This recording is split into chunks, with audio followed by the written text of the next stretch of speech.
දශකයේ තුල අපේ සමාජය තුල ඉතාමත් විවාදාත්මකව සාකච්ඡාවට භාජනය වුණු මාතෘකාවක් තමයි චිචීගේ රොකොට්ටුව. මේ අවුරුද්ද වන විට චිචීගේ රොකොට්ටුව යවලා අවුරුදු 10ක් වෙනවා. මේ නිසා සමාජය තුල නැවත කතිකාවතක් ඇති වෙලා තියෙනවා. චිචීගේ රොකොට්ටුව ඒක කොහෙද තියෙන්නේ කියලා කාරණා. චිචීගේ රොකොට්ටුව නමින් බොහෝ විට කතා බහ කරන මේ අභ්‍යවකාශ තාක්ෂණය හා සම්බන්ධ මේ ව්‍යාපාරය ඇත්ත වශයෙන්ම ආරම්භ වෙන්නේ 2012. සුප්‍රීම් ග්ලෝබල් කියන සමාගම තමයි මේකට මැදිහත් වෙන්නේ. ඒ අනුව චීන ජනාධිපතිවරයාගේ මූලිකත්වයෙන් 2012 මේ සුප්‍රීම් සැට් 1 කියන සැටලයිට් එක නැත්නම් චන්ද්‍රිකාව චීන රොකට්ටුවක් මගින් කක්ෂගතපත් කරනවා. අත වශයෙන්ම මේ රොකට් එක යවන කටයුතු සම්බන්ධව කටයුතු කරන මේ සමාගම විසින් අභ්‍යවකාශ විද්‍යාව පිළිබඳ හැදෑරීමක් කරපු හිටපු ජනාධිපතිවරයාගේ පුත්‍රයා චිචීව රැකියාවට බඳව ගන්නවා.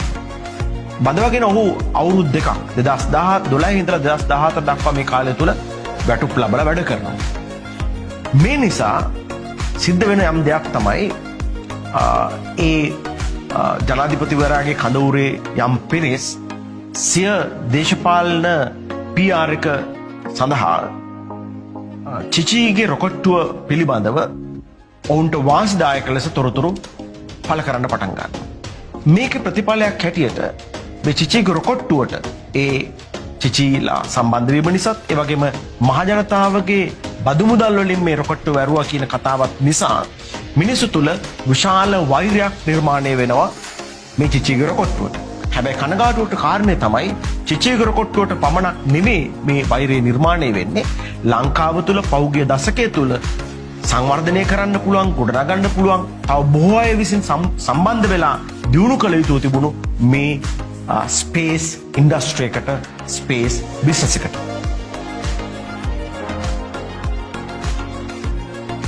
ස්පේස් බිස්නස් එක කියලා කියන්නේ වාර්ෂිකව ඩොලර් මිලියන නෙවෙයි බිලියන 400කට වැඩි ආදායමක් උපයන්න පුළුවන් කර්මාන්තයක්. මේ කර්මාන්තය තුල අපිටත් යම්කිසි කොටසක් හිමිකර ගැනීමේ අපේක්ෂාවෙන් තමයි සුප්‍රීම් ග්ලෝබල් සමාගම චීන සමාගම් සමග එකතු වෙලා චීන රජයේ අනුග්‍රහයෙන් මේ China Sat 12 කියන සැටලයිට් එකේ ශ්‍රී ලංකාවට සම්බන්ධ වෙච්ච මේ ව්‍යාපාරයට සම්බන්ධ වෙච්ච සුප්‍රීම් සැට් 1 සඳහා ආයෝජනය කරන්නේ. මේ ආයෝජනය පිළිබඳව මේ දේශපාලන වෛරය නිසා චිචීගේ රොකට් එක නිසා කතා බහ හැදුනේ මේ සල්ලි මේ රටේ ජනතාවගේ බදු මුදල් වලින් කරපු ආදායමක් හැටියට. නමුත් අනාගතය පිළිබඳ දකින ශ්‍රී ලාංකීය තරුණ ව්‍යාපාරිකයෙක් අනාගතය දිහා දැකලා ජාත්‍යන්තර අත්දැකීම් සහිතව මේ රටට ඩොලර් හොයන්නට ගත්ත උත්සාහයක් පමණයි. ඒ වගේම අපේ රට පිහිටලා තියෙන භූගෝලීය පරිසරයේ වටිනාකම් ලබාගෙන ඉන්දියාව, සිංගප්පූරුව, තායිලන්තය, මැද පෙරදිග, මැලේසියා වැනි රටවල් සමග මේ ස්පේස් බිස්නස් එකේ තරගයක් දෙන්නට සුප්‍රීම් සැට් යවපු ඒ සුප්‍රීම් ග්ලෝබල් සමාගම අද කටයුතු කරනවා. ඒ වගේම අපි අද මේ ආර්ථික අර්බුදයකට යට වෙලා ඉන්න මේ අවස්ථාවෙත් USA, ඇමරිකාව, ඉතාලිය, ඒ වගේම චීනය, ජපානය වැනි රටවලින් අදටත් මේ සුප්‍රීම් සැට් හරහා විදේශ විනිමය උත්පාදනය කරනු ලබනවා. මේ ස්පේස් බිස්නස් එකට බැහැපු ලංකාවේ සුප්‍රීම් ග්ලෝබල් සමාගම ඔවුන්ගේ ප්‍රධාන කාර්යාලය කොළඹ ලෝක වෙළඳ මධ්‍යස්ථානයේ පිහිටලා තියෙනවා.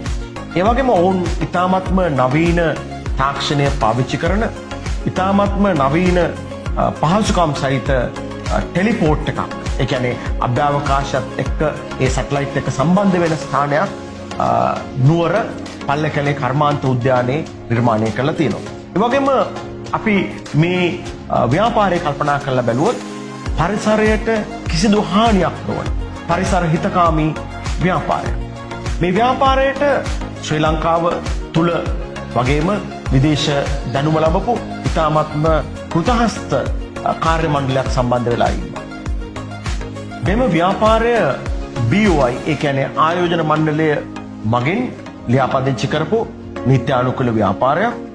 ඒ වගේම මෙම ව්‍යාපාරය ශ්‍රී ලංකාවේ පවතින කිසිදු ව්‍යාපාරයකට තරග නොකරන නමුත් ජාත්‍යන්තරව පවතින ආයතන කීපයක් සමග තරග කරලා මේ රටට විදේශ විනිමය උපයා දෙන ඒ වගේම අලුතෙන් එකිනෙකට වෙනස් වූ තවත් කර්මාන්ත රාශියක් බද්ධ කරගෙන ලංකාව දියුණු කිරීම සඳහා ලංකාවට විදේශ වත්කම් උපයා දීම සඳහා කටයුතු කරන ව්‍යාපාරයක්. සුප්‍රීම් ග්ලෝබල් ආයතනයේ කැන්ඩිවල නැත්නම් නුවර පල්ලකැලේ පිහිටලා තියෙන ටෙලිපෝට් එක මගින් ලෝකයේ සමාගම් රාශියකට තමන්ගේ සේවාව ලබා දෙනවා. ඒ අතරින් QZSS සහ බෙයිඩෝ කියන සමාගම් විසින් ඉතාමත්ම ඉහළ නිර්වද්‍යතාවයකින් වාහන පිහිටීම සහ ඔහුගේ ස්ථාන හඳුනා ගැනීම සඳහා ඒ කියන්නේ විශේෂම GPS තාක්ෂණය පාවිච්චි කිරීම සඳහා කටයුතු කරනවා. අත වශයෙන්ම බෙයිඩෝ කියලා කියන්නේ චීනය විසින් සකස් කර චීනය විසින් ඇමරිකානු GPS තාක්ෂණයට විකල්ප වශයෙන් GPS තාක්ෂණයක් නිර්මාණය කරපු සමාගමක්. අත වශයෙන්ම මේ හරහා ජපානයේ ටෝකියෝ නගරයේ මේ වෙනට පවතින ඉහළ තදබදය වළක්වා ගැනීම සඳහා අවශ්‍ය ඒ දත්ත තොරතුරු වමාරු කර ගැනීම සඳහා අවශ්‍ය පහසුකම් මේ සමාගම් දෙකට ලබා දෙනවා. චිචේක රොකට්ටුව නිසා අවිද්‍යාත්මක වුණු විද්‍යාවෙන් බැහැර වෙලා දේශපාලනික වෛරයක් එක්ක බැඳුණු හේතු නිසා මේ කර්මාන්තය පිළිබඳව මේ ව්‍යාපාරය පිළිබඳව ලංකාවේ මිනිස්සු තාමත් දකින්නේ හිතන්නේ කල්පනා කරන්නේ වෙනත් නැත්නම් වපර ඇහැකින්. නමුත් මේ වන විටත් ලෝකයේ විවිධ රටවල් මේ සේවාව ලබාගෙන ලංකාවට අවශ්‍ය යම් ප්‍රමාණයක විදේශ වත්කම් ලබා දීම අපි සතුටින් දකිනවා.